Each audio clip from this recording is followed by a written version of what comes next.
Ambassador Li Jinwu felt the weight of every stare in the Great Hall of the Galactic Council.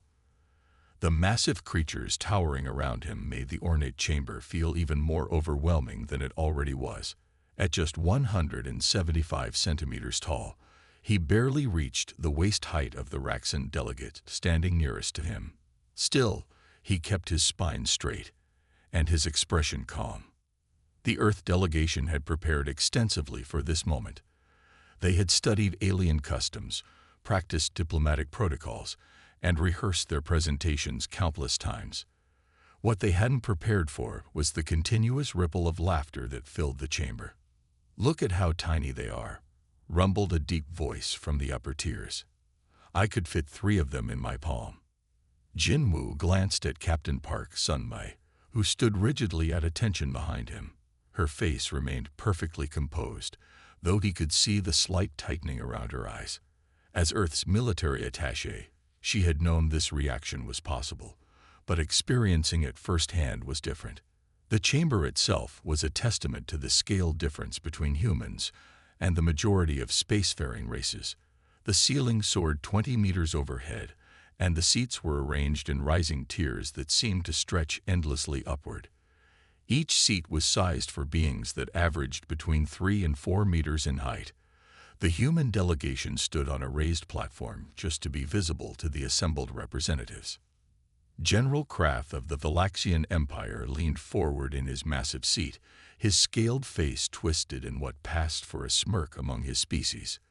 "These miniatures wish to join our defense forces." His booming voice carried easily through the chamber. "Perhaps they could serve as ship maintenance crews, crawling through our ventilation systems." Fresh laughter erupted from the assembled delegates. Jinwu noticed how their massive bodies shook with amusement, causing their ceremonial armor and decorative garments to catch the light from the chamber's crystalline illumination arrays. "The human specimens are certainly entertaining," called out Ambassador Drell of the Hexapod Consortium, his 6 arms gesturing expressively. "But surely they cannot expect us to take their military capabilities seriously. Their largest vessels would barely qualify as scout ships in our fleets." Jinwu stepped forward, his movement causing several nearby delegates to lean in with exaggerated interest, as if watching a performing pet. He activated the holographic display built into the platform, showing images of Earth's cities, industries, and military installations. "Honorable representatives of the Galactic Council," he began, his voice enhanced by the chamber's acoustic systems.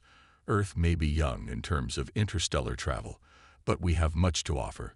Our soldiers are highly trained, our ships are technologically advanced, and our tactical doctrines are unlike anything you have encountered." A Raxan delegate interrupted with a rumbling laugh. "Your largest weapon systems barely reach my shoulder. How do you propose to engage in combat with species 3 times your size?" "Size," Jinwu replied calmly, "is not the only measure of effectiveness. Humanity has a long history of adapting to overcome larger opponents." Captain Park stepped forward, her dress uniform immaculate. She activated a secondary hologram showing human soldiers in powered combat armor. "Our military forces are equipped with advanced technology that compensates for size differentials. We have developed unique tactics specifically designed for operating in environments built for larger species." The laughter had died down slightly, replaced by amused murmuring. General Kraft rose to his full height, towering over the platform. "Very well, tiny ones. Show us these unique tactics. The Council will grant Earth provisional membership status, but do not expect to be taken seriously in military matters." Jinwu simply smiled, a gesture he knew would be universal across species. "We look forward to proving our worth to the Council," he said, bowing slightly. The movement was precise, exactly as practiced, showing respect while maintaining dignity. As the session concluded, the massive aliens filed out of the chamber, still chuckling among themselves about the adorable human delegation. Jinwu and Captain Park remained on the platform, watching them leave. "They'll learn," Park said quietly in Korean, her first words since the session began. Jinwu nodded. "Yes, they will. But not today." Today, let them laugh. It will make the lesson more memorable when it comes. As they gathered their materials and prepared to leave the chamber, Jinwoo couldn't help but think about Earth's military history. Time and again, humanity had faced seemingly insurmountable odds and emerged victorious through adaptation, innovation, and sheer determination. These giants who filled the council chamber had never faced anything like humans before. They saw only size, missing the intelligence, creativity, and indomitable spirit that had taken humanity from stone tools to the stars. The laughter would stop eventually, and when it did, the galaxy would never be the same. Colonel Kim Ta-won stood on the bridge of the EFS Phantom, watching the tactical display with growing concern. The Meridian sector, once a peaceful region of space, now blazed with combat markers. Massive Valaxian warships traded fire with equally enormous Raxan battle cruisers over the mineral-rich worlds that both empires claimed. The conflict had started small, a dispute over mining rights on a single planet, but like a spreading fire, it had grown beyond control. Now, 3 months after Earth's introduction to the Galactic Council, the situation threatened to destabilize the entire sector. Another distress signal, sir, reported Lieutenant Park Min-ho from his communication station. Mining colony on Meridian 7 reports Valaxian forces approaching their orbit. Kim nodded, his expression grim. The Valaxians weren't known for their gentle treatment of civilian installations. Their massive ships, each nearly the size of a small city, could reduce a colony to rubble with a single broadside. The emergency council session played out on the main view screen. Earth's ambassador, Lee Jinwoo, stood calmly before the gathered representatives, offering to deploy human peacekeeping forces to the region. This is not a situation for maintenance crews. Admiral Thex of the Council fleet sneered, his massive frame dominating the camera view. Their ships are barely larger than our transport pods. What do they expect to accomplish? Kim watched as the alien representatives dismissed Earth's offer with the same condescending amusement they'd shown 3 months ago. They still saw humans as amusing pets playing at being a spacefaring species. Sir, Lieutenant Park interrupted his thoughts. We're receiving new orders from Earth Command. The message was brief and clear. Deploy the Ghost Fleet. Kim allowed himself a small smile. Send the acknowledgement, then signal all ships. Operation Shadow begins in 30 minutes. The Ghost Fleet was humanity's answer to the size disparity between their ships and alien vessels. While the Valaxians and Raxans built ever larger warships, human engineers had gone in the opposite direction. The Phantom and her sister ships were compact, agile, and packed with technology that made them nearly invisible to standard detection systems. All ships reporting ready, Colonel, announced Captain Lee Jae-yun, his executive officer. Ghost Fleet elements are in position throughout the sector. Kim studied the tactical display one final time. 20 human vessels, each considered laughably small by alien standards, waited silently in strategic positions throughout the Meridian sector. The massive alien warships continued their battle, completely unaware of the human ships hiding in plain sight. Begin recording, Kim ordered. This will be a valuable lesson for the Council. He straightened in his command chair. All Ghost Fleet vessels. This is Colonel Kim. You have your assigned targets. Remember your training. Size is not strength. Speed is not just about engines, and the biggest ship is often the easiest to outmaneuver. The bridge crew worked with quiet efficiency, preparing for their first real combat operation since joining the galactic community. Their smaller size, combined with advanced stealth systems and unconventional tactics, would soon demonstrate why humans had survived countless wars on Earth. Sir, Lieutenant Park called out, Valaxian battle group is approaching Meridian 7. Their weapons are charging. Kim nodded. Send to all ships. Execute Phase 1. Let's show them why they should have taken us seriously. The Ghost Fleet's ships silently moved into attack positions. Their size, which the aliens had mocked, now made them nearly impossible to detect against the background of space. Their advanced propulsion systems, designed specifically for their smaller mass, allowed them to maneuver in ways the massive alien warships couldn't match. Remember, Kim transmitted to his fleet, "We're not here to destroy them. We're peacekeepers. Disable their weapons and propulsion systems only.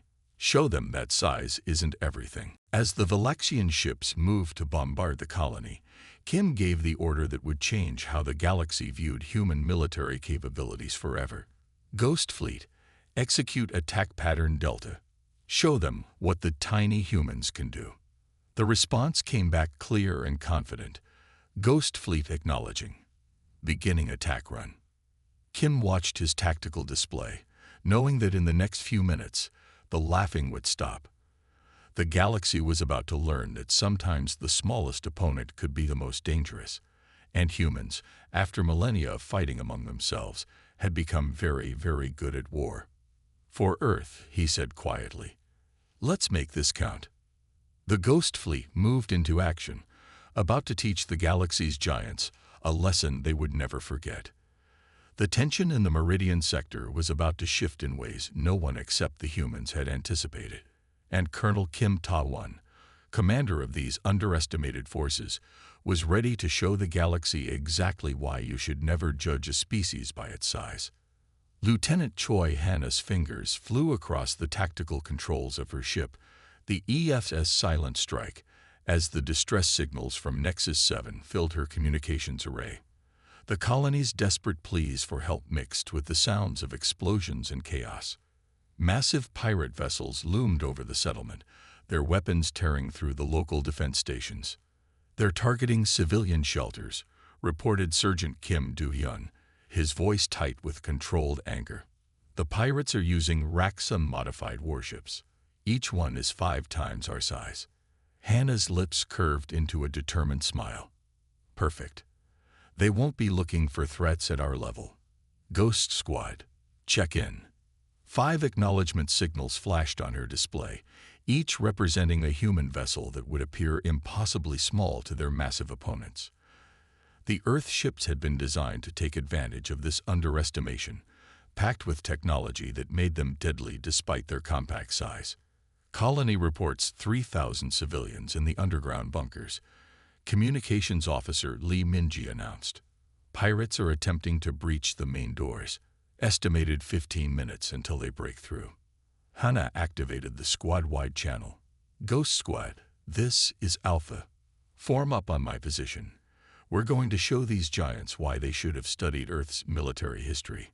The human ships moved into Formation Delta, a pattern developed specifically for engaging larger vessels. Each ship took position, using their small size to hide in the sensor shadows of debris and damaged defense platforms. "Remember your training," Hannah transmitted. "They're bigger, but we're faster and smarter. Target their weapon systems and engines. No one dies today if we can help it." The pirates had arranged their ships in a standard siege formation, focusing all their attention on the ground. Their massive vessels, stolen and modified from various alien races, bristled with weapons designed to fight equally large opponents. "Squad, initiate attack pattern Sidewinder," Hannah ordered. "Ghost 2 and 3, take out their port weapons. 4 and 5, starboard side. 6, you're with me. We're going for their engines." The human ships accelerated, their advanced drives allowing them to move in ways the larger ships couldn't match. They darted between the pirate vessels like wasps attacking a bear, too small and fast to be effectively targeted. First blood. Crowed Ghost 3 as precision fire disabled a weapon battery larger than their entire ship. "These idiots don't even have point defense systems." Hannah's ship dove beneath the largest pirate vessel, its sensors identifying critical systems. They never expected to fight anything our size. That's their first mistake. Ghost 6, target that primary power conduit. The battle that followed would later be studied in military academies across the galaxy. The human ships moved with a coordination that seemed impossible, striking vital systems with surgical precision. Their small size allowed them to approach from angles the pirate gunners couldn't effectively target. Main battleship is trying to turn, reported Ghost 4. They're realizing we're not just debris on their sensors. Too late, Hana responded, her ship executing a maneuver that brought it within meters of the enemy vessel's hull. Ghost Squad, execute maneuver Hornet's Nest. The human ships scattered, then converged from multiple angles, their weapons finding weak points in the massive ship's armor. Systems began failing across the pirate fleet as precisely targeted shots disabled their ability to fight. Enemy vessels are powering down, Minji reported with satisfaction. Their comms are lighting up with panic signals. They've never seen anything like this. Hana allowed herself a small smile as she watched the massive ships hanging helpless in space, disabled but not destroyed. Send to colony control. Area secured. Begin evacuation of civilians who need medical attention. The Council response fleet arrived 2 hours later to find the pirate ships dead in space, their weapons and engines expertly disabled. The human vessels had already begun helping with colony repairs, their small size allowing them to navigate close to damaged structures. Admiral Thex himself contacted Hana's ship. Lieutenant, his massive face filled the screen, all traces of previous condescension gone. Explain how 6 ships your size managed to defeat a pirate fleet of that magnitude. Simple physics, Admiral, Hana replied calmly. The bigger they are, the harder they fall. Size isn't everything. It's how you use what you have that matters. As her squad continued their work around the colony, Hana knew this was just the beginning. The galaxy was about to learn that humans had spent thousands of years perfecting the art of defeating larger opponents. Their small size wasn't a weakness. It was a weapon they had learned to use with devastating effectiveness. Ghost Squad, she transmitted to her team. Good work today. But remember, this was just the first lesson. We have many more to teach. The response came back clear and proud. For Earth, the galaxy would never look at human ships the same way again. The laughter had stopped, replaced by a new respect for these small but formidable warriors. Senior Analyst Song Ji-Hai stood before the Galactic Council, her holographic presentation system ready. The massive chamber that had once echoed with laughter at humanity's size now held a tense silence. The gathered representatives, each towering over her, leaned forward with intense interest. What you are about to see, Ji-Hai began, her voice steady, is compiled footage from multiple engagements involving human military forces over the past 2 months.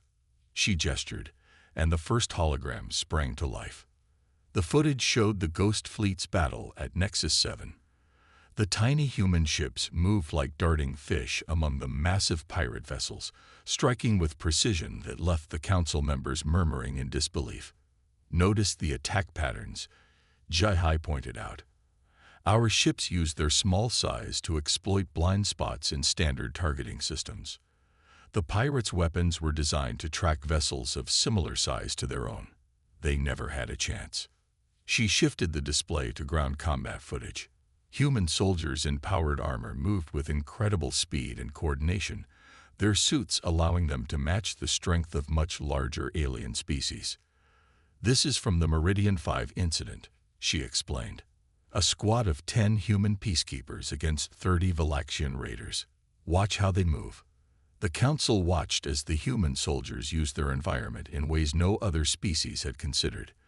They climbed walls, used maintenance shafts as tactical routes, and coordinated their attacks with a precision that seemed almost choreographed. General Krath, who had once mockingly suggested humans serve as maintenance crews, spoke up. How are they moving so fast? Even with powered armor, the energy requirements should be. Efficiency, Ji-Hai interrupted, pulling up technical data. Human-powered armor isn't designed to match alien strength directly. Instead, it enhances our natural agility and endurance while providing targeted strength where needed. We don't try to be bigger. We focus on being better. The next sequence showed human ships executing maneuvers that the larger alien vessels couldn't match. Our ships used the same principle, Ji-Hai continued. Smaller size means better acceleration, tighter turns, and the ability to hide in sensor shadows that larger ships create.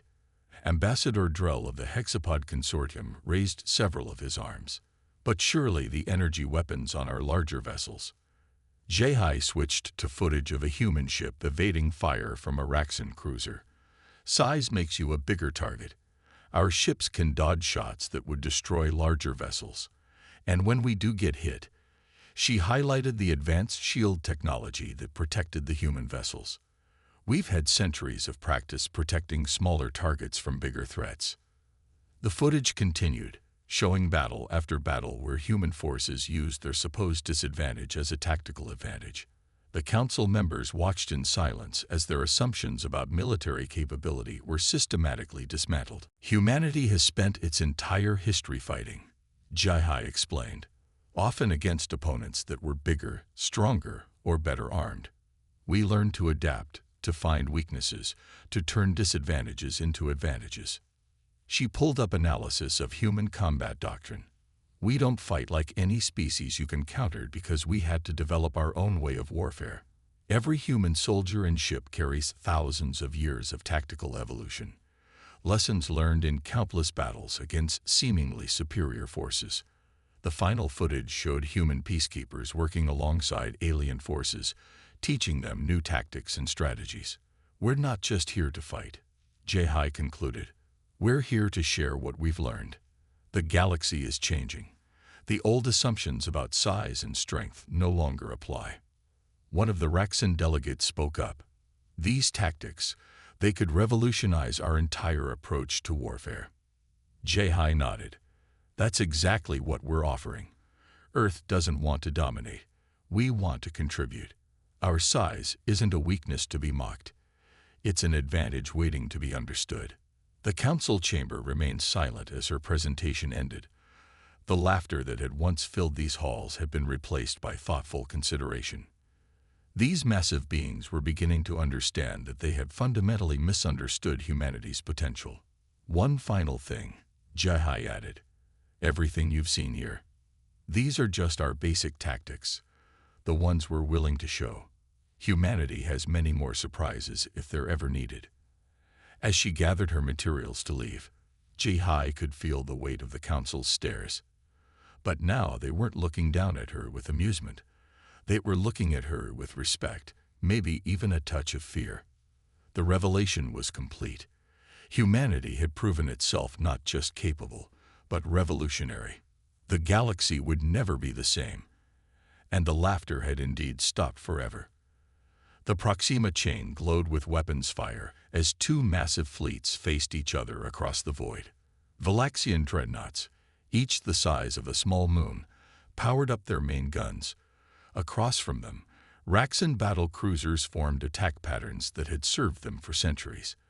Between these giants, Colonel Kim's human fleet seemed like toys scattered in a battlefield of titans. Valaxian fleet is moving to firing positions, Lieutenant Yoon reported from his tactical station aboard the EFS Indomitable. Raxan forces are responding in kind. Energy readings are off the scale.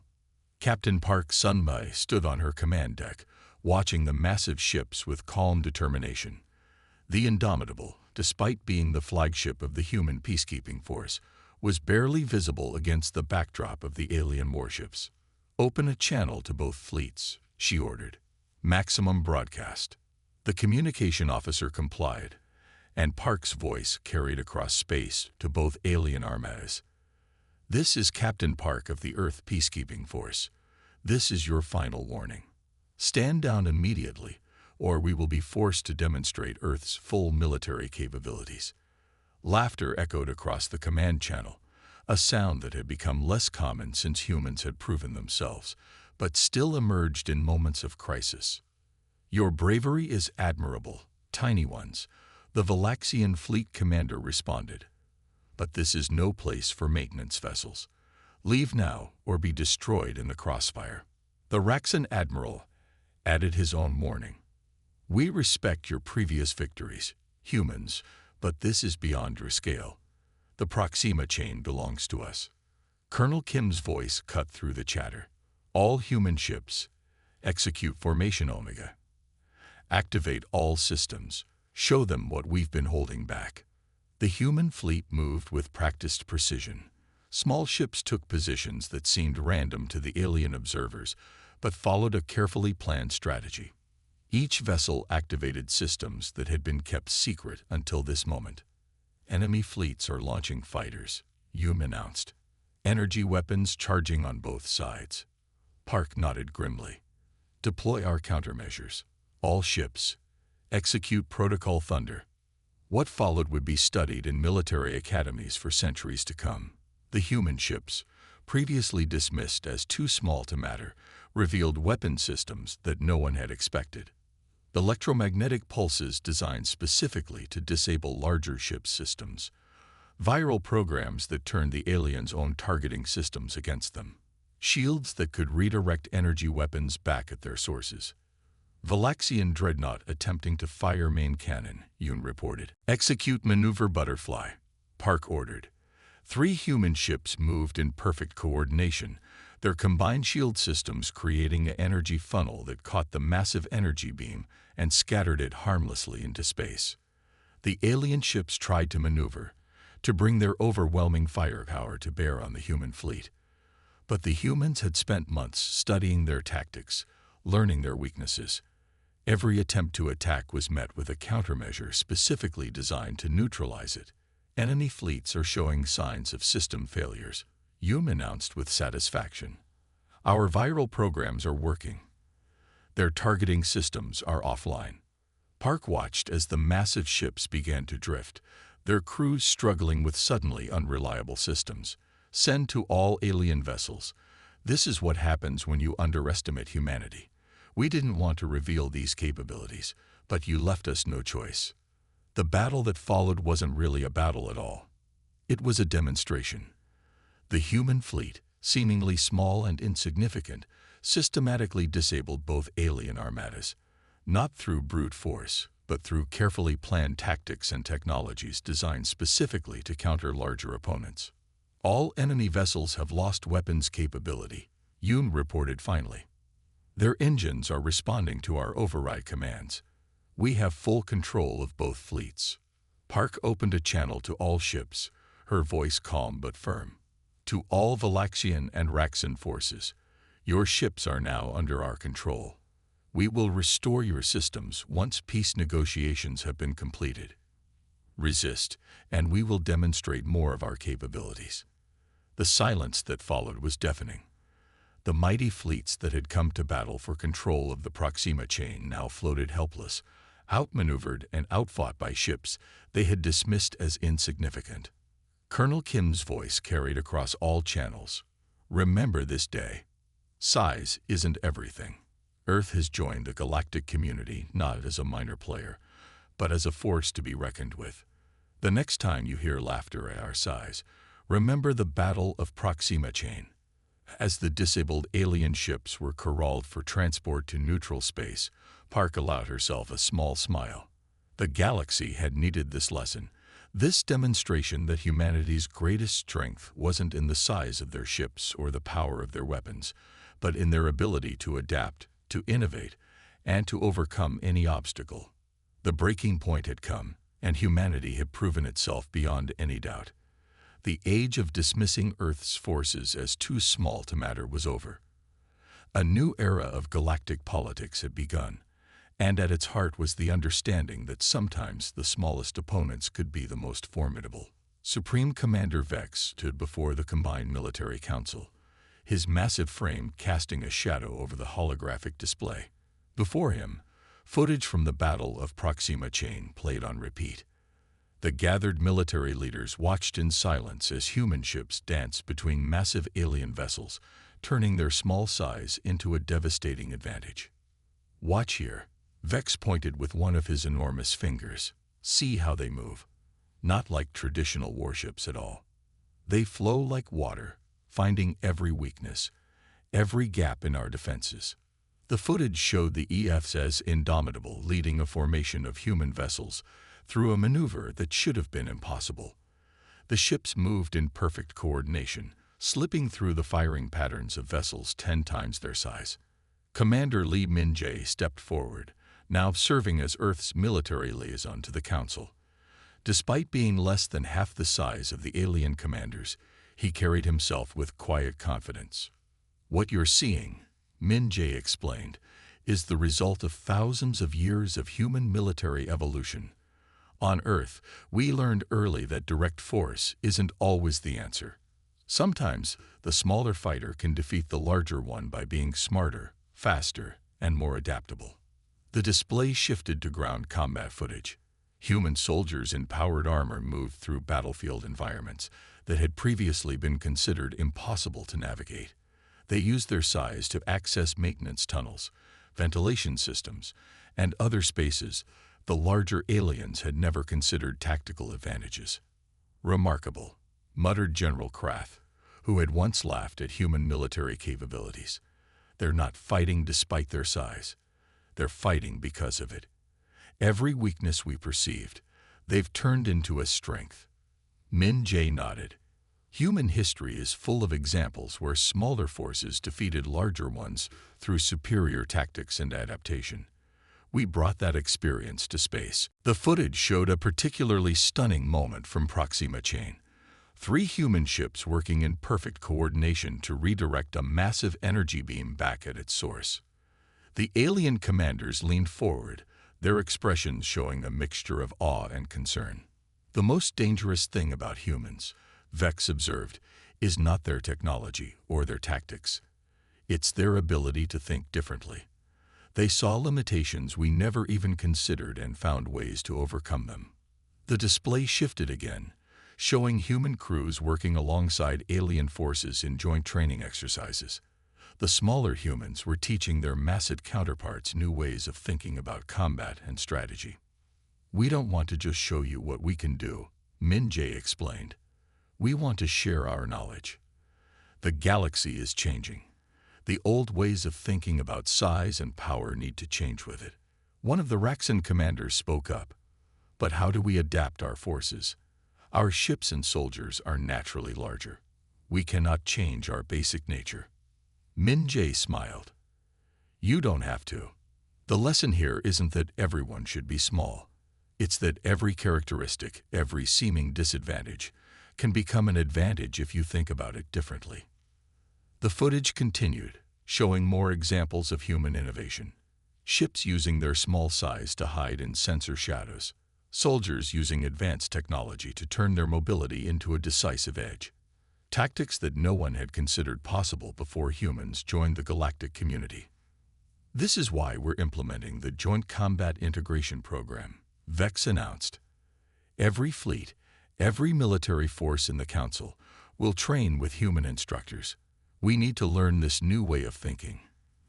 The assembled commanders watched as more footage played, showing the evolution of human military capabilities from their first appearance in the Council to the present day. The transformation was remarkable. From dismissed as insignificant to becoming teachers of a revolutionary combat doctrine. "Remember," Min-jae concluded, "size is just one factor in combat. Innovation, adaptation, and understanding how to use your characteristics to your advantage. These are what truly determine military effectiveness." As the presentation ended, the military leaders of the galaxy's most powerful species found themselves in an unprecedented position, learning from those they had once dismissed as too small to matter. The paradigm shift was complete. The galaxy's understanding of military power had been fundamentally changed by these small, innovative humans who had turned their greatest perceived weakness into their greatest strength. Vex turned to Min-jae as the other commanders filed out.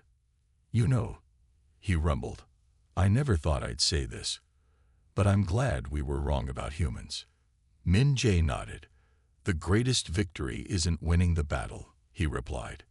"It's changing how people think about what's possible." The footage continued to play silently behind them, a testament to humanity's unique contribution to galactic warfare.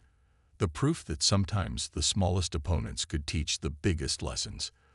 The Great Hall of the Galactic Council looked exactly as it had 1 year ago, but everything else had changed. Ambassador Lee Jinwoo stood on the same platform, where aliens had once laughed at humanity's size. Today, no one was laughing. The massive beings that filled the chamber watched with respectful attention as Jinwoo activated the holographic display. Behind him stood Colonel Kim Ta-won and Captain Park Sun-mai, their military uniforms bearing new insignia that marked them as instructors in the Human Combat Integration Program. Honored representatives, Jinwoo began, his voice carrying clearly through the vast space. 1 year ago, I stood before you as a representative of what you considered an amusing curiosity. Today, I stand before you as an ally and teacher. The holographic display showed scenes from the past year. The Ghost Fleet's victory at Nexus 7, the groundbreaking tactics at Meridian Sector, and the decisive battle at Proxima Chain. Each image demonstrated how humanity had transformed perceived weaknesses into unprecedented strengths.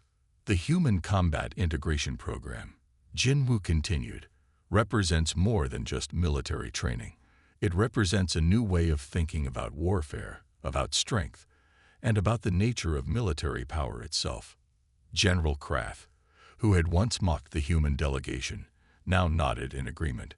The massive Valaxian had become one of humanity's strongest supporters after witnessing their capabilities firsthand. Our first training centers are already operational, Colonel Kim reported, stepping forward. We've had over 3,000 applications from various species military forces.